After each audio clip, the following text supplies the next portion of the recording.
ರಾಯಚೂರು ಜಿಲ್ಲೆ ಸಿಂಧನೂರಿನ ಗುಡಿಹಾಳ ಗ್ರಾಮದಲ್ಲಿ ಸಾವಯವ ಕೃಷಿ ಸಂವಾದ ಏರ್ಪಡಿಸಲಾಗಿತ್ತು. ಸಂವಾದಕ್ಕೆ ಸಿಎಂ ಸದಾನಂದಗೌಡ ಚಾಲನೆ ನೀಡಿದ್ರು.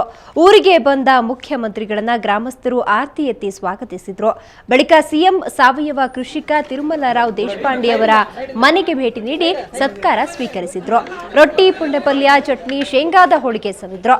ಊಟದ ಬಳಿಕ ಎತ್ತಿನ ಗಾಡಿಯಲ್ಲಿ ಸಂವಾದ ಸ್ಥಳಕ್ಕೆ ಸಿಎಂರನ್ನ ಮೆರವಣಿಗೆ ಮೂಲಕ ಕರೆದೊಯ್ಯಲಾಯಿತು. ಈ ವೇಳೆ ಮಾತನಾಡಿದ ಅವರು ದುಂಡಾಣು ರೋಗದಿಂದ ನಷ್ಟ ಅನುಭವಿಸಿರುವ ರೈತರಿಗೆ ಪರಿಹಾರ ನೀಡುವ ಭರವಸೆ ನೀಡಿದರು.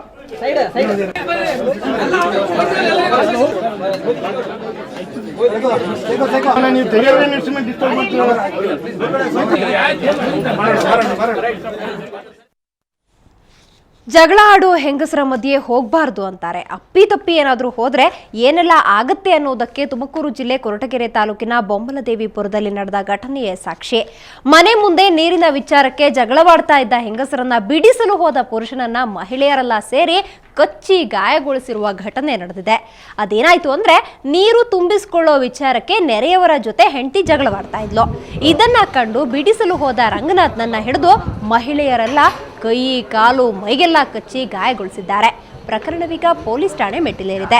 ಎರಡೂ ಕಡೆಯವರು ಪೊಲೀಸರಿಗೆ ದೂರು ನೀಡಿದ್ದಾರೆ.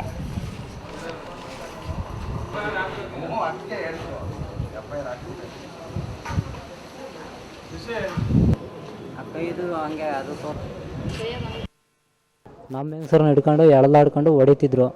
ನಾನು ಮಲಗಿದ್ದೆ. ಒಳಗಲಿಂದ ಅವಾಗ ತಾನೇ ಎದ್ದು ಈಚೆಗೆ ಬಂದ ತಕ್ಷಣ ನನಗೆ ಹಿಂದೆ ತಲೆಗೆ ಹೊಡೆದ್ರು. ತಲೆಗೆ ಹೊಡಿತಿದ್ದಂಗೆ ನನಗೆ ಕಣ್ಣೆಲ್ಲ ಹಚ್ಕಾಗ್ಬಿಟ್ವು.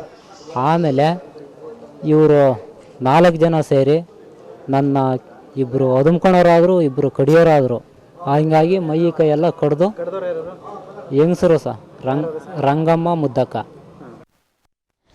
ದೂರು ದಾಖಲಿಸಿಕೊಳ್ಳಲು ಪೊಲೀಸರು ನಿರಾಕರಿಸಿದ್ರು ಅಂತ ವ್ಯಕ್ತಿಯೊಬ್ಬ ಪೊಲೀಸ್ ಠಾಣೆಯ ಬಳಿಯಿದ್ದ ವೈರ್ಲೆಸ್ ಟವರ್ ಏರಿ ಕುಳಿತ ಘಟನೆ ಬಿಜಾಪುರ ಜಿಲ್ಲೆಯ ಹುರ್ತಿಯಲ್ಲಿ ನಡೆದಿದೆ. ಹುರ್ತಿ ಗ್ರಾಮದ ಉಮೇಶ ಮನೋಹರ ವಟಾರ ಎಂಬಾತನೇ ಟವರ್ ಏರಿದ ಭೂಪ.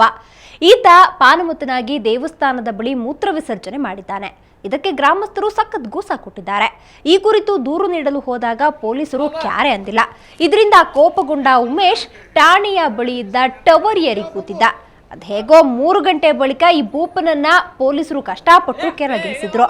ಎಲ್ಲಿ ಜಿಗಿದು ಅನಾಹುತ ಮಾಡ್ಕೊಳ್ತಾನೋ ಅಂತ ಆಂಬ್ಯುಲೆನ್ಸ್, ಅಗ್ನಿಶಾಮಕ ದಳದ ಸಿಬ್ಬಂದಿಯನ್ನು ಸಹ ಕರೆಸಲಾಗಿತ್ತು. ಕೊನೆಗೆ ಸ್ಥಳಕ್ಕೆ ಆಗಮಿಸಿದ ಡಿವೈಎಸ್ಪಿ ಮುತ್ತುರಾಜ್ ದೂರು ಸ್ವೀಕರಿಸುವ ಭರವಸೆ ನೀಡಿದ ನಂತರ ಉಮೇಶನೇ ಕೆಳಗಿಳಿದು ಬಂದ.